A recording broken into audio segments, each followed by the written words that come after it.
Buenas tardes, amigas, amigos de IntelliJuris. Bienvenidos a una charla jurídica más de acceso libre que tenemos programados en esta plataforma todas las semanas. Hoy nos estamos vistiendo de lujo con una eminencia del derecho del trabajo, del derecho internacional del trabajo, que nos hablará, como lo dice el título de este webinario, sobre las tendencias, los lineamientos, las directivas que se están marcando a nivel internacional a partir de un cambio producido por el impacto en el sector del trabajo de la pandemia. Les presento el currículum de Eduardo Rodríguez Calderón, quien hoy nos acompaña. Él es mexicano, licenciado en Derecho y Ciencias Sociales, con estudios concluidos de la maestría interdisciplinaria en Administración Pública del Trabajo. Desde 1980 ya tiene una larga trayectoria profesional.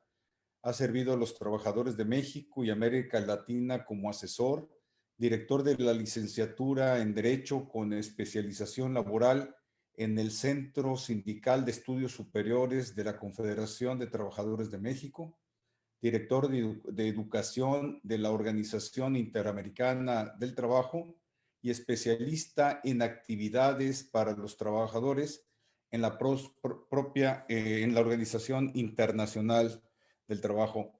Eduardo, bienvenido. Muchas gracias por acompañarnos a platicar de este interesante tema que en esta plataforma de IntelliJuris es propia de una comunidad viva que cuestiona, que piensa, que quiere enterarse de cómo son las tendencias. Bienvenido Eduardo nuevamente.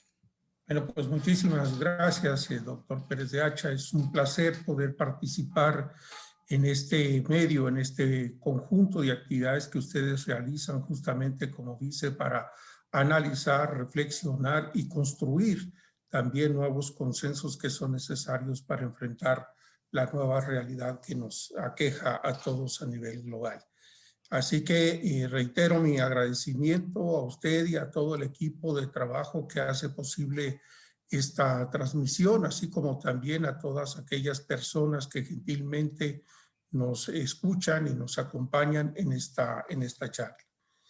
A mí me ha pedido compartir con ustedes algunas ideas, algunas reflexiones en torno al impacto laboral de la pandemia desde una visión internacional. Entonces, trataré de avanzar en ese sentido, tomando en consideración varios elementos. El primero es que yo quisiera partir de un elemento de consenso de carácter tripartito e internacional, un consenso que dentro de la OIT se construyó en 1999 y que después en el 2015 fue adoptado por la Asamblea General de Naciones Unidas y actualmente forma parte de la Agenda 2030. ¿A qué me quiero referir? Me estoy refiriendo a un concepto que es el concepto de trabajo decente o trabajo digno, también dependiendo un poco de la tradición y la cultura de cada uno de los países. ¿En qué consiste el trabajo decente para efectos de la propia OIT? Pues se refiere fundamentalmente a la igualdad de oportunidades entre hombres y mujeres para acceder a un empleo productivo que genere un ingreso justo y brinde seguridad en el lugar de trabajo. Y la protección social para el trabajador, las trabajadoras y sus familias, de tal manera que genere mejores perspectivas de desarrollo personal y de integración social, desarrollando todo esto en un entorno de libertad para los individuos, para los trabajadores y los propios empleadores, de manera que puedan expresar sus opiniones, se organicen y participen en la construcción de decisiones sobre el propio desarrollo productivo. Y de esa manera contribuir al objetivo central de la propia OIT, que es el de la justicia social. Este concepto, que insisto, ha tenido este nivel de aceptación, de alguna manera tendríamos que decir que es una paradoja, porque hay un consenso político en que el trabajo tenga estas características y avanzar hacia ese nivel de desarrollo y que como concepto es un concepto que digamos es histórico y va evolucionando en función de las características de cada una de las sociedades. Es decir, no hay un techo, sino es una especie, digamos, de paradigma que se va construyendo en función de las características de cada uno de los países. De eso quiero partir entonces para poder después compartir con ustedes algunas reflexiones. En ese sentido, cuando hablamos entonces del contexto de la pandemia y su impacto en el mundo del trabajo, tendríamos que decir que a finales del 2019 existía ya evidencias claras de una crisis multifactorial y concurrente. Yo solamente voy a enunciarlo, no tenemos tiempo para explicar cada uno de estos aspectos. Primero, una crisis medioambiental, y ahí debemos de tener presente la Cumbre de París con toda su planificación en ese sentido. En segundo lugar, una crisis de carácter económica que, sobre todo en América Latina, se venía observando por una disminución de la tasa de crecimiento y el impacto que eso tenía en el tema de la reducción a la pobreza, el tema de la erradicación del trabajo infantil, etcétera. Es decir, ese mejoramiento que se venía dando se hizo en una caída, digamos, lenta que se venía dando hasta el 2019. Un tercer factor es en el ámbito empresarial. Encontramos también una crisis por el tema de los niveles de competitividad, es decir, había una cierta inflexión para seguir avanzando en este sentido, cosa muy importante para dinamizar el desarrollo económico y social de nuestros países. Por el otro lado, también tenemos otro elemento de crisis muy fuerte, histórica, casi estructural, que es el tema de la desigualdad social, no solamente en términos monetarios, sino en términos de bienestar, y en ese sentido, pues, observamos que incluso en algunos países se empezó a dar una regresión de los avances que se habían alcanzado en términos de mejora de ingreso y niveles de bienestar y acceso a servicios públicos, etcétera. Un quinto elemento es la creciente conflictividad sociolaboral y de la propia gobernanza. Entonces, en ese sentido, podemos citar casos como el de Bolivia, el caso de Brasil, el de Colombia, el de Perú, el de Venezuela, por solamente señalar algunos de los casos de nuestros países en donde el tema de la conflictividad y la falta de gobernanza era un elemento también muy importante que estaba jugando en ese momento. Y finalmente, también el tema de la crisis del multilateralismo. En ese sentido, habría que recordar cómo con la administración Trump se salió de la Organización Mundial de la Salud y se tomaron otra serie de decisiones fundamentales que afectaron también el tema del multilateralismo, pero por el otro lado también la iniciativa del actual secretario general de Naciones Unidas de una reforma del propio sistema, pero también había retrocesos en este sentido. Ya más específicamente sobre estos impactos de la COVID en el mundo del trabajo. Yo quiero señalar primero dos premisas mínimas, básicas para hacer esta reflexión. Primero, es que el impacto es un impacto global e integral, que va desde las condiciones individuales, desde las relaciones interpersonales, hasta el nivel de carácter global, internacional, y obviamente también el impacto que esto tiene en el propio sistema de Naciones Unidas. Entonces, estamos frente a una crisis singular, distinta a todas las otras crisis que a lo largo de la historia hayamos conocido en ese sentido. La segunda premisa es que este impacto es un impacto heterogéneo. Es decir, afecta a todos, pero los afecta de manera diferenciada. Pues en ese sentido, la incidencia no es lo mismo en hombres que en mujeres, en el campo que en la ciudad, en los jóvenes o en los adultos mayores. O no es igual tampoco entre los distintos sectores económicos, pues en ese sentido, el sector de salud, por ejemplo, frente al sector de educación, construcción, turismo, recreación o producción de alimentos, medicamentos o incluso de las nuevas tecnologías, es diferenciado. Entonces, en ese sentido es también importante tener esto claro porque el impacto no es homogéneo. Y por el otro lado, también señalar que las formas de organización del trabajo tienen también graves e importantes ajustes en ese sentido para seguir adelante. Entonces, bajo estas dos premisas, voy a entrar a hacer algunas consideraciones de carácter muy general ya sobre el impacto en materia de empleo e ingresos. Oye, La Eduardo, afectación, Eduardo, sí. una recapitulación. Podemos decir entonces que desde antes de la pandemia, estamos hablando febrero o marzo del año pasado, las relaciones del trabajo, el derecho del trabajo, las condiciones, la prospectiva, ya estaba entrando en una etapa de revisión estructural, podemos decirlo eso, y luego viene la pandemia y acelera procesos. ¿Cómo podemos ver en la prepandemia, los días, momentos previos a que se declarara la emergencia sanitaria en la región de América Latina, del mundo, la revisión del derecho del trabajo, de las relaciones de trabajo?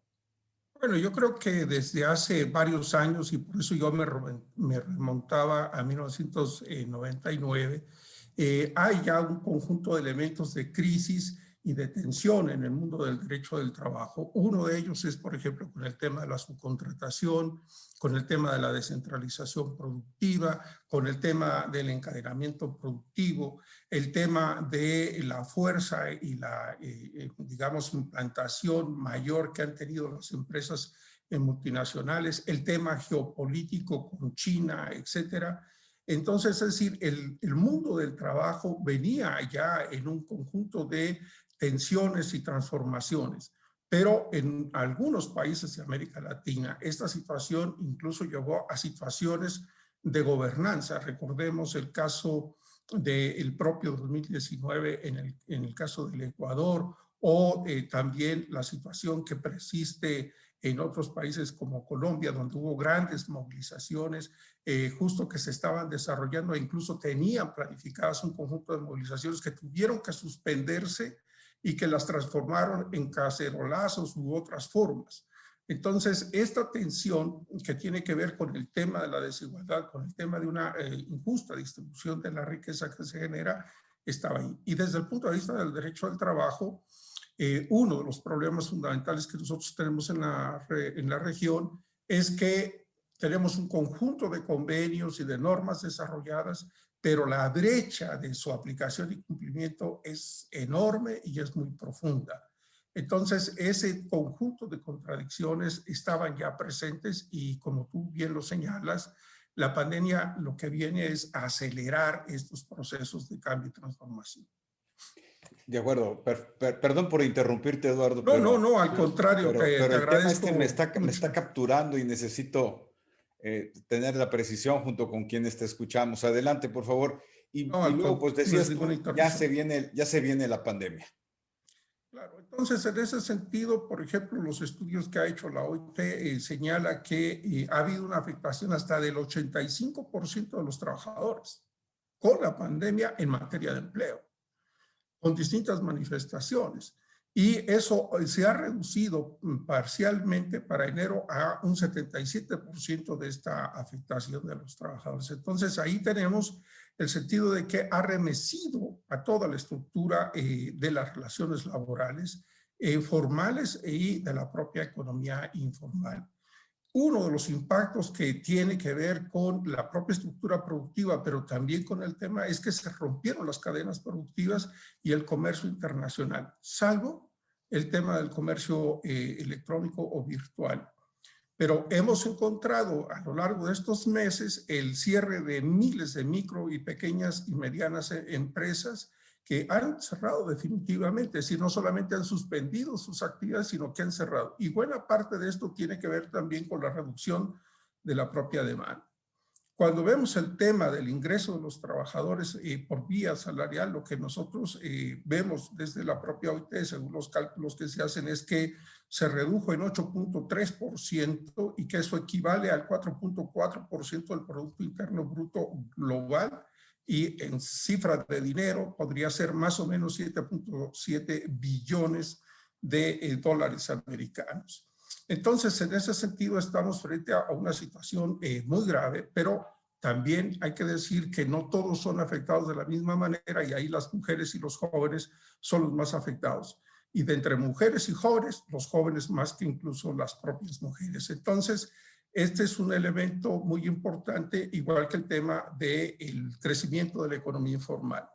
Si vamos a las condiciones de trabajo, ahí uno de los temas fundamentales es el crecimiento del teletrabajo y junto con él es también el tema de la compatibilización entre el trabajo y las responsabilidades familiares, porque hay que tomar en consideración cuáles son las características de la vivienda de los y las trabajadoras y las condiciones de habilitamiento que tienen en términos de conectividad, etcétera, e incluso también con el tema de las clases virtuales que los hijos están siguiendo. Entonces, hay una situación de tensión que incluso hay una serie de estudios y estadísticas que demuestran que ha crecido la violencia intrafamiliar con perjuicio fundamentalmente de las mujeres.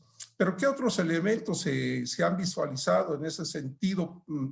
Tenemos, por ejemplo, el tema del uso de las vacaciones obligatorias, la reducción de las jornadas con reducción de los ingresos, la suspensión de las relaciones laborales, en algunos países le llaman perfectas o imperfectas, dependiendo de los incidencia que tenga, y un elemento clave que antes estaba marginado, era el tema de la seguridad y la salud. Hoy, el tema de la seguridad y la salud es un tema central, es un tema vital en las relaciones laborales. Es una condición fundamental para el propio desarrollo de las actividades laborales. Y por el otro lado, también, dependiendo, insisto, en el momento de la pandemia, es el impacto que tiene sobre las negociaciones colectivas. En algunos países se suspendió. Se dijo, hasta aquí nada más, vamos a ver cómo sucede esto, y a partir de ahí entonces después se reactivaron algunas negociaciones. La dinámica de las negociaciones colectivas en mucho obviamente tienen una cierta tendencia a la regresión. Si vemos otro componente de ese impacto, el que se refiere a las políticas e instituciones públicas, yo resaltaría al menos 3 o 4 aspectos. Primero, el gobierno tomó decisiones en la inmensa mayoría de los países de manera unilateral. Por tanto, no se llevaron a cabo procesos de consulta o de diálogo que permitiera construir consensos y compromisos de los actores. Y eso ha tenido un impacto muy importante en los resultados y los efectos de la propia contingencia. Es cierto que la mayor parte de los gobiernos tomaron un conjunto de medidas de contención para restablecer el flujo económico y financiero de las empresas, el tema de la reducción temporal de los costos de servicios públicos, periodos de gracia sobre el tema de deudas o para el tema de pago de impuestos, ingreso o subsidios, bonos a los hogares más pobres, aunque en varios países hubo el problema de que no tenían la información estadística ni la infraestructura logística para poder llegar a hacer efectivo este tipo de beneficios a los trabajadores. Pero por el otro lado también lo que nosotros encontramos es que hay una serie de redefinición de los servicios de la administración pública del trabajo en materia de inspección, conciliación, mediación, lo mismo que también en la propia administración de justicia. Es decir, ahí se dio un proceso de ajuste muy importante que es necesario tener en cuenta también para hacer este análisis. Pero otro elemento positivo, o un elemento positivo, es que la pandemia obligó a romper los compartimentos estancos dentro de la administración del Estado. Y de esa manera entonces se generaron comisiones en donde participa economía, salud, trabajo, el tema de desarrollo, comercio exterior, etcétera, de tal manera que eso permitió avanzar hacia la generación de unas. Un poco para terminar esta parte, quisiera hacer alusión a 2 fenómenos de un impacto sociolaboral, es decir, que tiene que ver con lo laboral, pero va más allá también de lo laboral, y es el tema de la salud. O sea, no podríamos hablar de los impactos de la pandemia sin hablar del tema de la salud. Y lo que teníamos, para decirlo de manera muy sintética, la pandemia dejó al desnudo la incapacidad e ineficiencia del sistema de salud. Y en ese sentido tenemos cifras arrolladoras, 48 millones y un poco más de contagiados, más de 1.143.000 muertos. Y no tenemos estadísticas para diferenciar a cuáles son estas personas que han sido contagiadas, ni tampoco tenemos estadísticas para saber el tema de las incapacidades totales o parciales que ha dejado el tema de las personas que han sido contagiadas. Y por el otro lado, el tema de la evidente precariedad del trabajo de los trabajadores y trabajadoras de la salud y su agotamiento por las jornadas, etcétera, etcétera, las carencias de los mecanismos de protección, y no solamente del equipo de protección personal, sino de la reingeniería que es necesaria en ese sentido. Eso por el lado de la salud. Por el lado de la educación, lo que nosotros tenemos en ese sentido es que 1.624 millones de alumnos inscritos suspendieron sus actividades de carácter presencial entre el mes de mayo y junio del 2020. Actualmente eso ha reducido, en varios países se ha regresado, pero tenemos una situación desastrosa en el sector rural, en donde muchas veces no tienen acceso a agua potable, a sanitarios, etcétera. Es decir, el tema de infraestructura educativa es un gran desafío. Lo mismo que la conectividad y el tema de la disposición de los recursos necesarios para, digamos, acceder a las clases de carácter virtual. Por tanto, un enorme reto que se tiene ahí, y es un reto de la sociedad en su conjunto, es el tema del regreso o retorno seguro a clases en ese sentido. Oye, Eduardo, sí, no sé si tengas otro tema en relación con el impacto de la pandemia, porque en tu exposición, muy interesante, pues me van surgiendo preguntas, pero no sé si terminaste o... Tengo pendiente hacer algunas reflexiones sobre el tema de las organizaciones de los trabajadores. Ah, no, bueno, esa es una de las dudas que tengo, pues adelante. Bueno, muchas gracias. Bueno, obviamente que las organizaciones de trabajadores y de empleadores han sido también impactadas, si no solamente el trabajo individual, sino también en lo colectivo y los propios actores sociales. Dos tipos de reflexiones. En el ámbito internacional, y después me refería a algunas cosas en el ámbito interno sindical, si me lo permiten.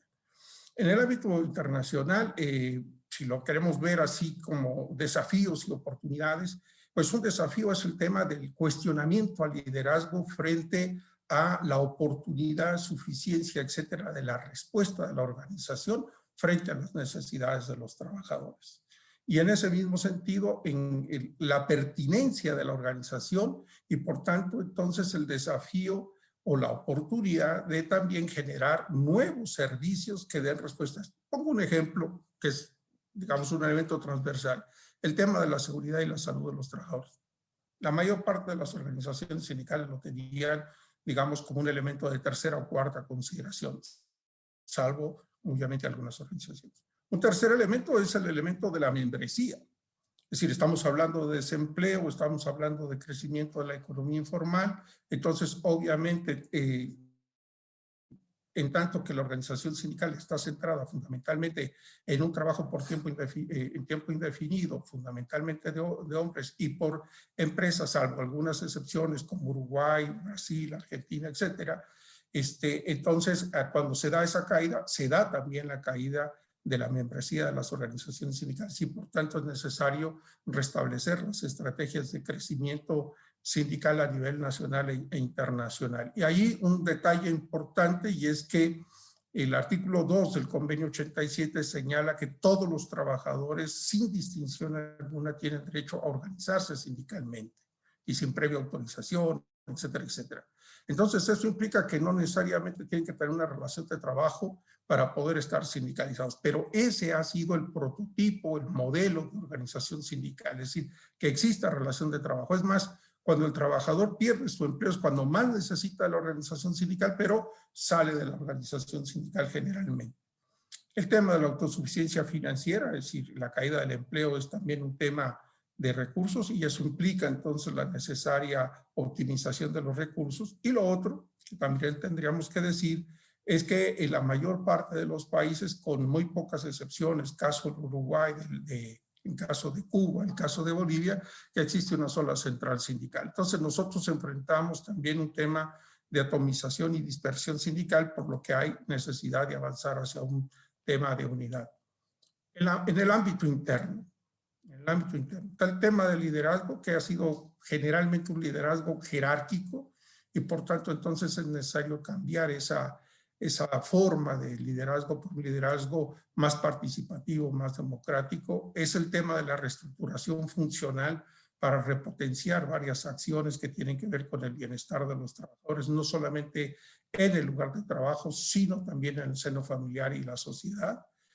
Es muy reconocible el voluntarismo que existe de muchos dirigentes y representantes, pero ese voluntarismo es generalmente empírico y es necesario profesionalizar, en el buen sentido de la palabra, la acción sindical en ese aspecto. De una rigidez a una diversificación de carácter funcional e insisto, de una afiliación basada en la relación laboral a una afiliación que tome en consideración este criterio universal de los propios trabajadores.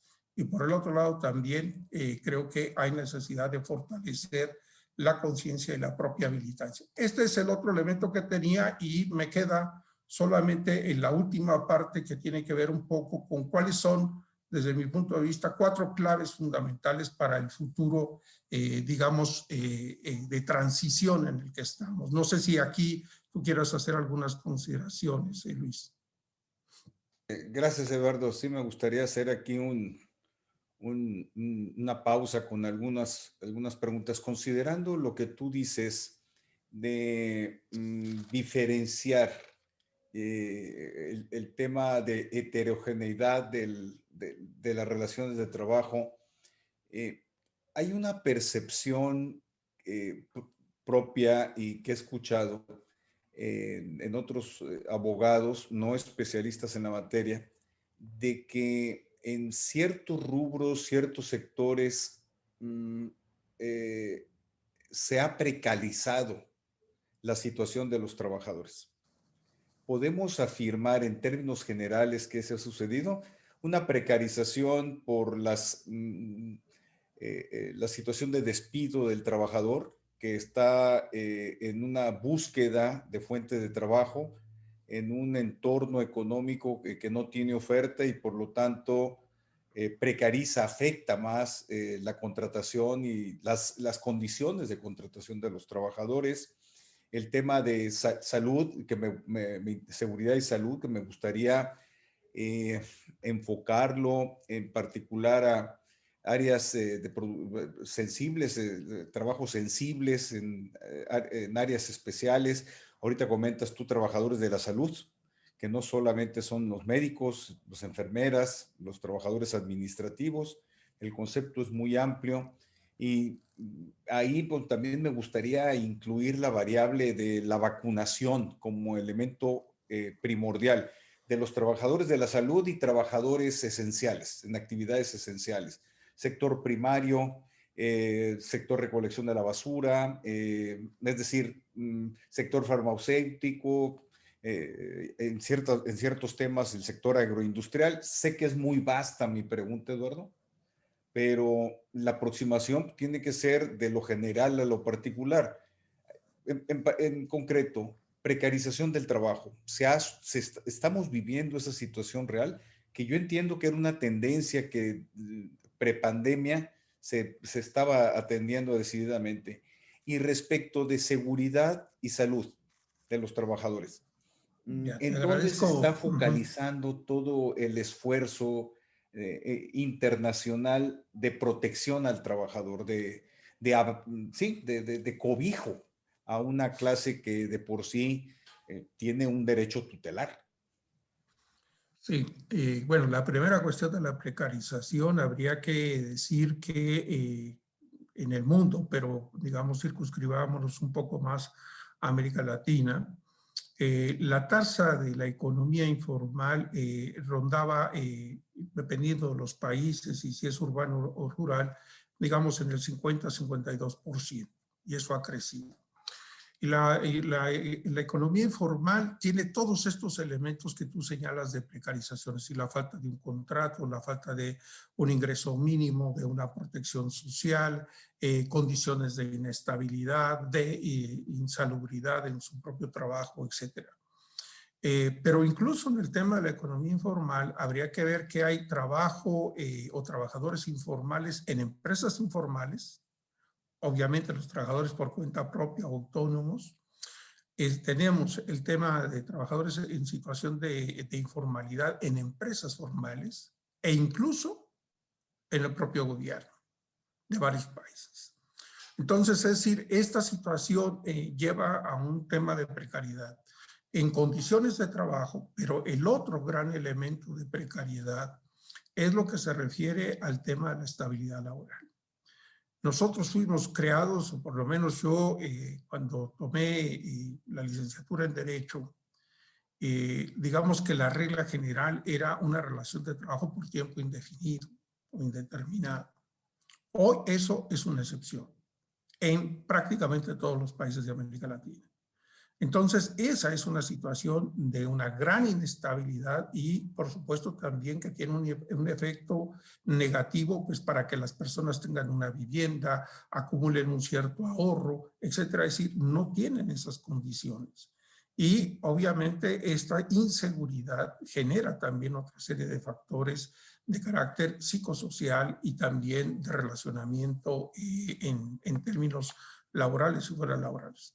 El otro tema, y que la pandemia lo ha dejado totalmente al descubierto, es que nuestros sistemas de seguridad social, que es esa red de protección que la sociedad construye de manera solidaria para hacer frente a las distintas contingencias que tienen los trabajadores por un tema de salud, por un tema de enfermedad, por un tema de cargas familiares, etcétera, pero también de pérdida del empleo. Y lo que nosotros vemos en los países de América Latina es que es mínimos aquellos países que tienen un seguro de desempleo y que tienen, digamos, una suficiencia en ese seguro de desempleo. Y esta es una de las líneas fundamentales que la OIT está impulsando en esta pandemia y que también en la crisis anterior, digamos, se desarrolló. Podría seguir abundando más en ese sentido, pero simplemente decir que sí, la precariedad estaba antes y la precariedad ha crecido como uno de los impactos de la propia pandemia. El tema de la seguridad y la salud. O sea, podríamos decir que en varios de nuestros países existe una normativa que define que debe de haber una política nacional de seguridad y salud, que existe una infraestructura, consejos nacionales de seguridad y salud, o como se llamen en cada uno de los países, que son tripartitos, que tienen algunos una estructura territorial o incluso sectorial, que establecen que en el lugar de trabajo tiene que haber una comisión mixta de seguridad y salud, que esta debe ser tripartita, etcétera, etcétera, etcétera. Que los trabajadores tienen derecho a la información, a la orientación, tienen derecho a la consulta, que incluso tienen derecho a negarse a trabajar sin responsabilidad si hay una situación inminente que ponga en peligro su salud y su vida. Pero todo este conjunto de principios han sido desarrollados, pero en la práctica era lo que yo decía. O sea, hay un enorme abismo. Sin embargo, la pandemia ha puesto esto como un tema de salud pública y como un tema que es indivisible del tema del mundo del trabajo. Entonces, son dos retos, son dos desafíos que se tienen, que es justamente el tema de cómo superar y, por tanto, el tema del trabajo decente para superar la informalidad y la precariedad y cómo garantizar estas condiciones de un entorno saludable en el trabajo. Es muy penoso que una persona salga a trabajar y su familia quede desamparada por la muerte o la incapacidad permanente de quien fue a trabajar para darles un sustento. Ahora que comentas, Eduardo, el de la estabilidad en el trabajo, interactuando con amigos, conocidos, familiares incluso, que estaban contratados bajo esquema de subcontratación, el golpe que primero sufrieron fue esos trabajadores en un régimen de subcontratación, porque realmente los desplazaron sin consideración alguna cuando eran propiamente trabajadores, en un esquema que podemos entender de simulación o de encubrimiento de las relaciones del trabajo. y que provoca reacciones del gobierno mexicano que se han considerado radicales. Podrán ser radicales o no, no es el tema de hoy. Lo que quiero enfatizar contigo es ese problema de la estabilidad del trabajo en contratación temporal, pues directa o a través de esquemas de subcontratación. Es lamentable lo que han vivido esos trabajadores, pero bueno, va en la línea de lo que tú estás comentando. Tienes toda la razón. Yo solamente quisiera recordar que dentro de la OIT hay 3 normas que yo sugeriría las pudieran revisar y tener presentes. Uno es el convenio 158, que se refiere a la estabilidad laboral. No es una estabilidad absoluta, pero establece algunas garantías mínimas y fundamentales que la persona que va a salir del trabajo no puede ser de la noche a la mañana, no puede ser que llegue y ya no lo dejen entrar al centro de trabajo, que le digan, mira, pase al área de personal porque le van a dar su finiquito.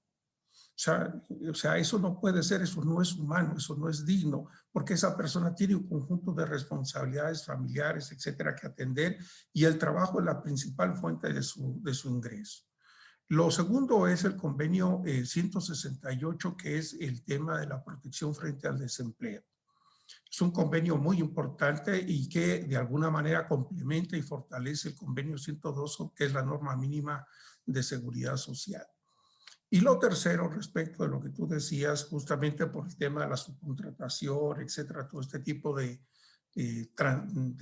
digamos, transformaciones que en la práctica se han dado en el mundo del trabajo, está la recomendación 198 que se refiere a la relación laboral, porque hay simulación, hay defraudación de la relación laboral a través de contratos civiles, mercantiles, etcétera, distintas modalidades, pero también hay algunas situaciones en donde puede haber efectivamente una duda razonable sobre esto, y lo que plantea esa recomendación es justamente cuáles son los indicadores que se tienen para definir si existe o no una relación de trabajo y cómo eso debería de estarse revisando de manera tripartita en ese sentido. Entonces, tú tienes toda la razón, son problemas que venían, están y se agravan, y que además hoy nos surgen otras problemáticas, como es el caso de los trabajadores que laboran a través de plataformas. Mucha gente incluso habla de las plataformas olvidándose de los empleadores. La plataforma es una herramienta, es un instrumento. La plataforma no es el empleador y no es algo mágico, es algo que se diseña y se programa en función de un conjunto de directrices que alguien o un grupo de personas dan. Y hay todo un debate y hay una serie de avances importantes sobre el tema del reconocimiento de las relaciones laborales en ese sentido. La OIT ha publicado en los últimos meses, en los últimos 8 meses, un conjunto de materiales muy importantes en ese sentido. En algún momento, si quieres, te hago llegar una pequeña bibliografía y algunas investigaciones que nosotros hemos concluido para el caso de Colombia y una comparación de 6 países, y estamos terminando otra en Perú también con comparación de otros 6 países diferentes, tanto de la región como fuera de la región. Entonces, el tema de las relaciones laborales es vivo, es cambiante, es dinámico, es conflictivo. Y en ese sentido, entonces, el derecho al trabajo tiene como finalidad fundamental pues esa armonización que exista para construir justicia social en nuestros países, ¿no? Gracias, Eduardo. Empiezan a surgir aquí algunas preguntas, pero me gustaría pasar, si me lo permiten los espectadores, les vamos a atender las preguntas, por supuesto. Me gustaría plantear pasar a tu tercer módulo, tu tercer segmento. ¿A dónde vamos? ¿A dónde gracias. vamos? ¿Como visión o como intención personal tuya, no? ¿Cómo lo ves? Ya, bueno, siempre hablar del futuro, digamos que presenta una serie de desafíos, sobre todo porque no tenemos una formación, o yo por lo menos no tengo una formación de prospectiva.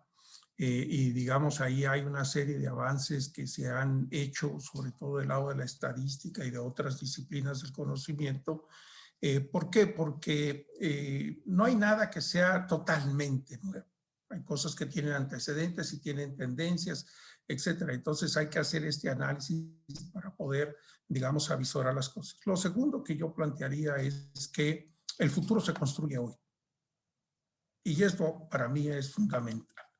O sea, si nosotros seguimos haciendo más de lo mismo, pues no vamos a construir un futuro mejor. Entonces, es qué cambios tenemos que hacer ahora y tenemos que seguir haciendo justamente para poder crear unas condiciones de mayor desarrollo, de mayor inclusión, de mayor bienestar para todos. Entonces, la verdad es que tenía varias formas de abordar esta problemática, pero he tomado una que creo pues trata de sintetizar para no entrar en muchas cuestiones de detalle y más bien pues en todo caso abrir el debate en ese sentido, ¿no? La primera cuestión que yo señalaría es que en el derecho al trabajo hay un desafío que no podemos dejar de lado, y es el desafío de redoblar el internacionalismo del derecho del trabajo. Es decir, cada vez más el mundo es un mundo interdependiente y globalizado. Por ejemplo, en el caso de la OIT, pues las normas se elaboran a través de un proceso participativo, democrático y legítimo, ¿no? Porque son 2/3 partes de los miembros de asistentes, delegados asistentes a la conferencia, los que pueden aprobar una norma internacional del trabajo. O sea, es muy sólido ese proceso de diálogo y de construcción. Sin embargo, los Estados miembros no tienen la obligación de ratificar. Tienen el deber, sí, de someter a las autoridades nacionales las normas que se han sido adoptadas en la conferencia para lo que nosotros llamamos el proceso de sumisión, es decir, que se conozca, que se debata cómo pueden ser aprovechadas, utilizadas, etcétera, para el tema de políticas, etcétera, etcétera. Sin embargo, eso es muy diferente a lo que sucede, por ejemplo, en la Unión Europea, en donde se adoptan normas que son normas para la comunidad, para la Unión Europea. Entonces, a mí me parece que esto que fue un gran avance en 1919, cuando surge la OIT, que fue un avance además por tomar conciencia de que los problemas del mundo laboral no pueden resolverse solo por el gobierno, solo por los trabajadores o los empleadores, sino que es necesario conjuntar las voluntades, los intereses de los propios actores en este sentido. Entonces, el primer gran desafío es cómo avanzamos hacia una internacionalización del derecho al trabajo. Desde luego que hay especificidades, niveles de desarrollo, etcétera, pero hay un conjunto de principios universales, de garantías básicas, y por eso incluso la misma OIT habla también de los convenios fundamentales y de los convenios de gobernanza, y están en revisión justamente para tratar de incorporar aquellos convenios que se refieren a la seguridad y la salud del trabajo dentro de ese bloque. Entonces, primer elemento es que tenemos que pensar que frente a un mundo más interdependiente y globalizado necesitamos normas que tengan una validez a nivel internacional, más aún cuando tomamos en consideración que las grandes empresas multinacionales son, digamos, actores políticos, económicos, que tienen una implicación en todos y cada uno de nuestros países y no podemos dejarlos de lado. Segundo factor que está relacionado con el anterior es el tema de consolidar el multilateralismo. Y dentro de él, dentro de esta reforma del sistema de Naciones Unidas, incorporar el tema de las normas internacionales del trabajo y armonizar los mecanismos de control normativo que existen en la OIT con los que existen en el propio sistema de Naciones Unidas. Segundo, ya está en la Agenda 2030 el tema de trabajo decente, pero esto tiene que ser una parte articuladora del conjunto de las políticas de cooperación para el desarrollo. Hay una reforma y esta reforma cambia de alguna manera la construcción de los marcos de cooperación para el desarrollo sostenible y tiene como trasfondo fundamental en ese acuerdo con el sistema de Naciones Unidas y los países el tema de la Agenda 2030 en función de las especificidades de cada uno de los países. Pero ahí el tema, insisto, de la centralidad del trabajo decente me parece que es clave. Lo otro es el tema de la dimensión de género y la dimensión de los jóvenes. O sea, es el presente y es el futuro de nuestros países y no podemos dejar de lado las problemáticas específicas que tienen para el acceso al empleo, para el mejoramiento de sus propias condiciones. El otro aspecto es que dentro del sistema de Naciones Unidas, que son fundamentalmente entidades intergubernamentales, o sea, de gobiernos, esta reforma implica, y por eso la OIT aceptó formar parte de esta reforma, está lo referente a incorporar el tripartismo. Y ahí hay una diferenciación importante, es decir, la Organización Internacional del Trabajo es distinta de la Oficina Internacional del Trabajo. La oficina es el secretariado técnico y la oficina no representa ni es vocera de los constituyentes.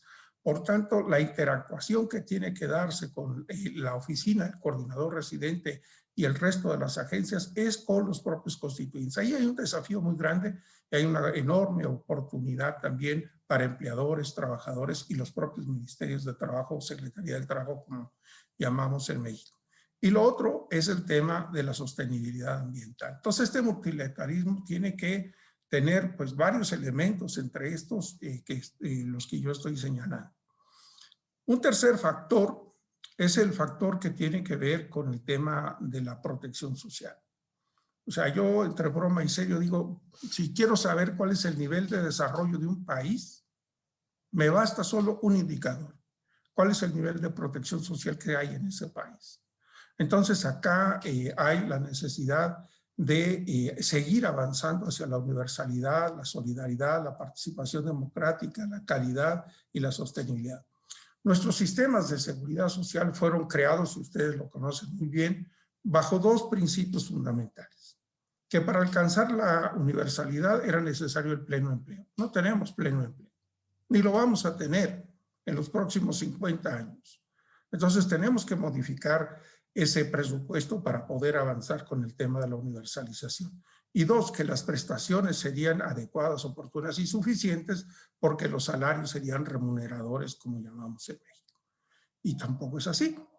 Entonces, si nosotros tenemos que más del 50% de la población económicamente activa no tiene una relación de trabajo y que los sistemas de seguridad social están fundamentalmente basados en contribuciones, tenemos que buscar otra manera de hacerlo.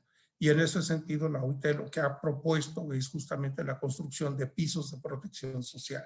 Necesitamos fortalecer eso para tener esa red de protección y hacer a nuestras sociedades más resilientes frente a los impactos de las crisis. Y el último factor o clave de carácter general es que necesitamos reafirmar, reconstruir un consenso fundamental sobre el tema de los derechos laborales basados en los derechos humanos. Es decir, los derechos laborales individuales, colectivos, forman parte de los derechos humanos. Pero tenemos que retomar y hacer una integración y una dinámica entre este conjunto para reafirmar esto como un patrón fundamental de conducta para el desarrollo en nuestros países. Si no es así, lo que generamos es más injusticia, más segregación, más diferenciación entre nuestros propios países y también dentro de nuestros propios países. Entonces, estos cuatro elementos tienen a su vez un elemento de carácter transversal y es que nada de eso puede lograrse si no hay una participación democrática tripartita de los propios actores del mundo del trabajo.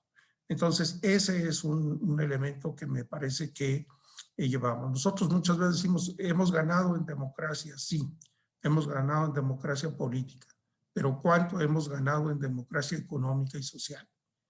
Y ahí está la realidad que nos dice que hemos avanzado muy poco. Entonces son, insisto, grandes ideas. Y finalmente, sugerir, recomendar que justamente para hacer esta reflexión sobre el futuro del trabajo, puedan ustedes consultar, leer la declaración del centenario de la OIT. Que es una declaración que reafirma un conjunto de principios y valores fundamentales del mundo del trabajo, pero que también establece un conjunto de lineamientos que no quise yo detallar aquí por razones de tiempo, entonces traté de poner estas cuatro grandes claves con este elemento transversal que es de carácter democrático. Eduardo, me surgen dos preguntas. Ahora que hablabas de esa participación de los tres grandes sectores, gobierno, empresarios y trabajadores. ¿Cómo ves el rol que están realizando los sindicatos? Desde mi desconocimiento de la materia, es una apreciación empírica completamente.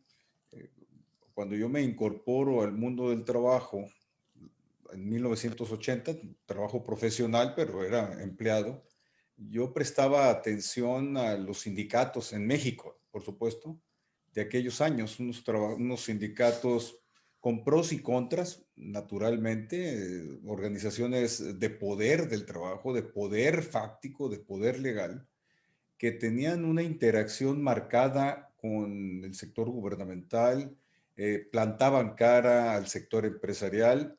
Había situaciones de abuso, había situaciones de abuso sindical, por supuesto, con respecto de los trabajadores y de los patrones, pero había un liderazgo sindical que daba idea de que era fuerte y velaba por los derechos de los trabajadores. Hoy mi percepción es de hace unos años para acá, pero hablo del tiempo presente.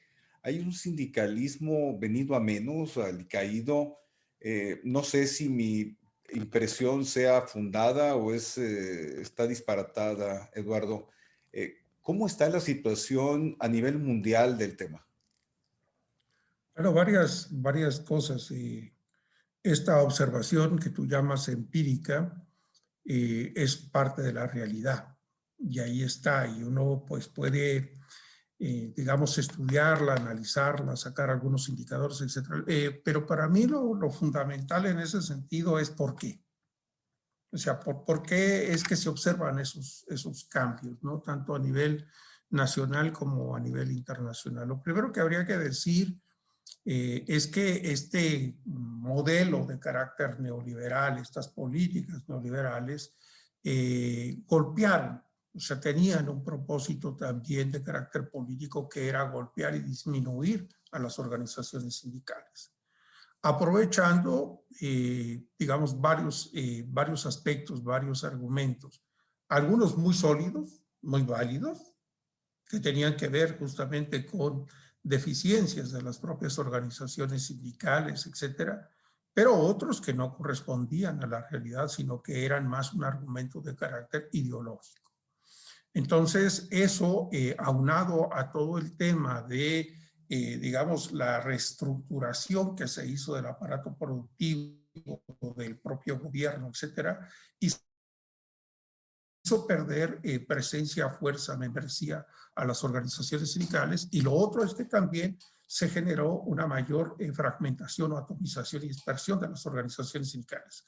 E instancias como el Congreso del Trabajo, que en un momento determinado era, digamos, el gran lugar de encuentro de las principales organizaciones sindicales a nivel nacional para impulsar ese diálogo con el gobierno y esa construcción de un país mejor, pues también obviamente ha tenido una serie de situaciones que no han permitido avanzar por ahí.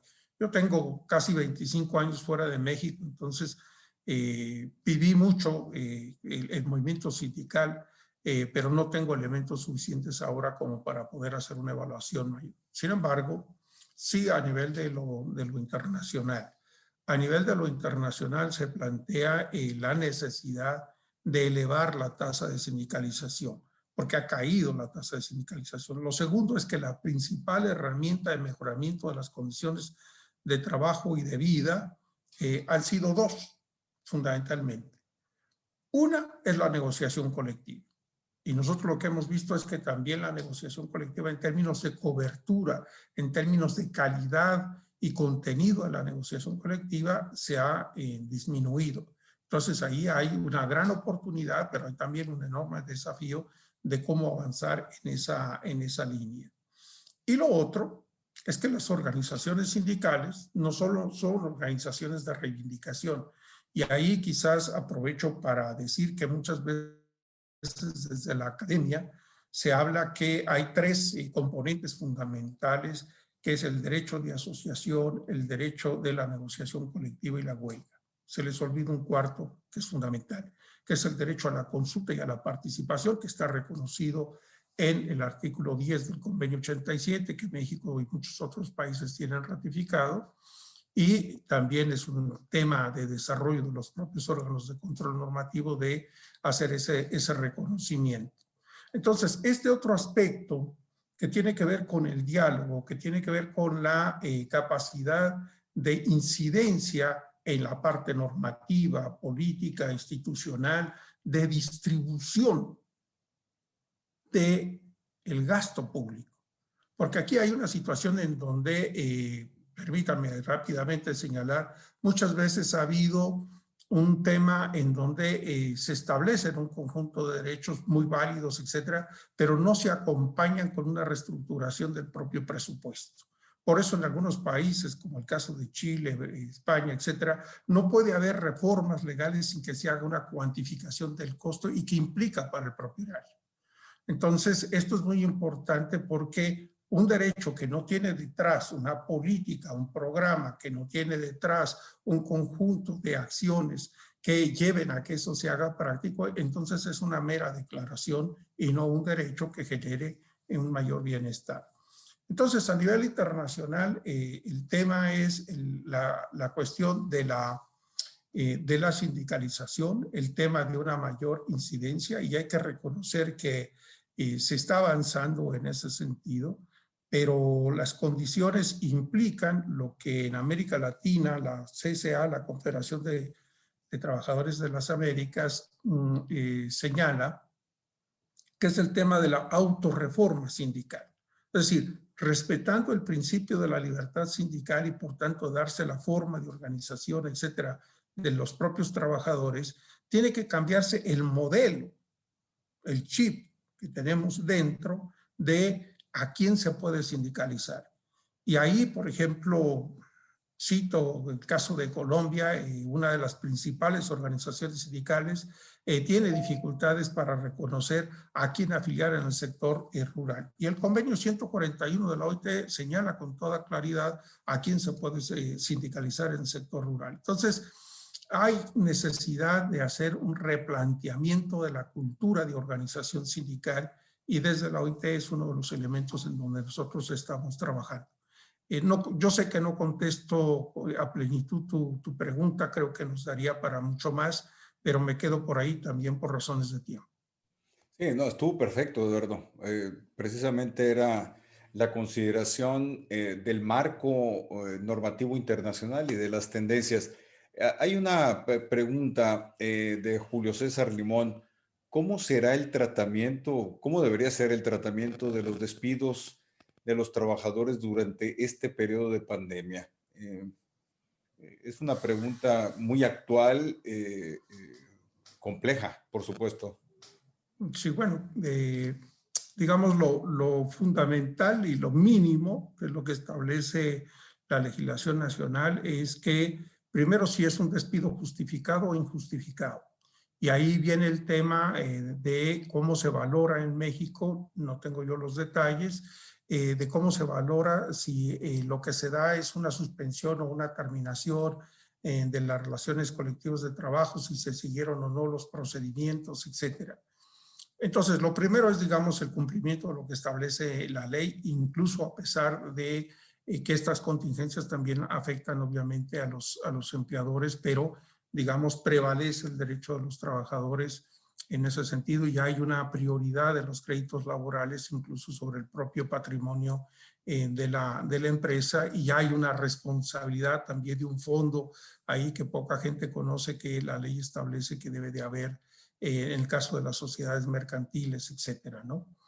Entonces, la primera cuestión es esta. Lo segundo es que me parece que aquí hay también un tema de responsabilidad del Estado y de la sociedad en su conjunto. Entonces, el gran tema, el gran debate, el gran desafío es cómo avanzar a una política integral de empleo y a una política de pleno empleo. Si alguien pierde su trabajo, tendría que entrar a un proceso de recalificación, tendría que entrar a un servicio público de empleo para reubicarse, tiene que haber una reactivación económica en donde también se estimule la generación de más y mejores empleos, etcétera, etcétera. Entonces, no solamente es el tema laboral, sino es cómo se resuelve el problema del empleo, porque el empleo es la fuente principal de ingresos de los trabajadores. Entonces, habría que verlo con una dimensión jurídica para no violar los derechos que tiene establecidos, pero también con una dimensión de carácter social. Y por eso, y con esto termino, reafirmo la necesidad imprescindible de avanzar en la construcción de un seguro social de desempleo. Sí, este es uno de los temas pendientes en México, sin lugar a dudas. Elías Leaños, Eduardo, ya estamos a punto de terminar, pero me gustaría desahogar esta pregunta, está interesante. Dice don Eduardo, ¿cómo se puede incrementar en México el sindicalismo si cada día es mucho mayor la cantidad de personas que se encuentran en el trabajo informal? Yo le añadiría en subcontratación laboral o lo que se califican hoy y que los jóvenes lo están buscando mucho, ser trabajadores autónomos. ¿Cómo englobamos todo ese gran tema que es materia de otro webinario? Pero bueno, así en los pocos minutos que nos quedan, Eduardo. Trato de dar un titular en ese sentido. Cuando hablamos de la autorreforma sindical y cuando hablamos que el tema del desarrollo sindical no puede estar solamente basado en los trabajadores con una relación de trabajo dependiente. Es decir, los trabajadores independientes, autónomos por cuenta propia de la economía informal, etcétera, tienen derecho a organizarse. Es más, yo conocí, y no sé si ahora se mantenga, pero varias de las estructuras sindicales a nivel territorial de las principales centrales de México se llamaban de obreros y campesinos. Y veíamos que muchos de los trabajadores de los mercados municipales, de los tianguis, etcétera, estaban organizados. Eso tenía también que ver con esa capacidad y esa fuerza de representación política y de interlocución con las autoridades municipales y demás, porque ellos tienen como principal o uno de sus principales desafíos el lugar de trabajo y muchas veces son las calles, son los tianguis, etcétera.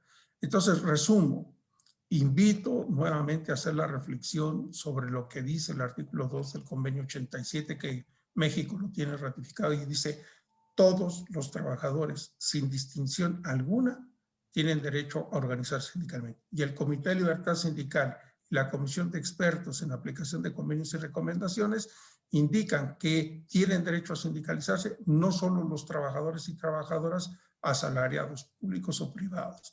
Entonces, hay que cambiar ese chip justamente para ir a darle organización y voz y participación a este conjunto de trabajadores que hoy no la tienen. De manera individual, no vamos a resolver la problemática que tenemos.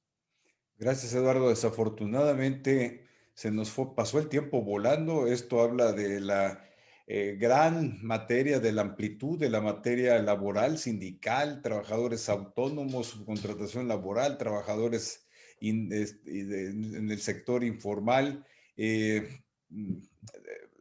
Pero bueno, muy agradecido contigo. Se quedan algunas preguntas pendientes relacionadas, algunas de ellas con tema sindical. Y el de la subcontratación laboral, Eduardo. Estamos aquí en IntelliJuris programando una secuela de temas, de webinarios relacionados con esa materia. Y nos gustaría tenerte aquí arrancando esa temática desde una visión internacional, porque con muchísimo gusto. Entiendo que no es un tema exclusivo de México, es un tema mundial y sería muy interesante tenerte. Ya hemos invitado como coordinadora a la maestra Laís Rodríguez para que nos acompañe y tener algunos expositores. Te estoy muy agradecido en lo personal. La plataforma de IntelliJuris agradece también el tiempo, tus conocimientos, la generosidad de compartir experiencias y quedamos en la espera de que nos puedas enviar para quienes nos escucharon esa bibliografía mínima de la que hablaste hoy en esta exposición. Eduardo, a la distancia, un abrazo fuerte y los mejores deseos de salud. Muchas gracias y quedo a disposición de ustedes y muy agradecido por esta oportunidad de establecer este diálogo. Muchas gracias. Y como dicen en otros países, hasta pronto. Así es.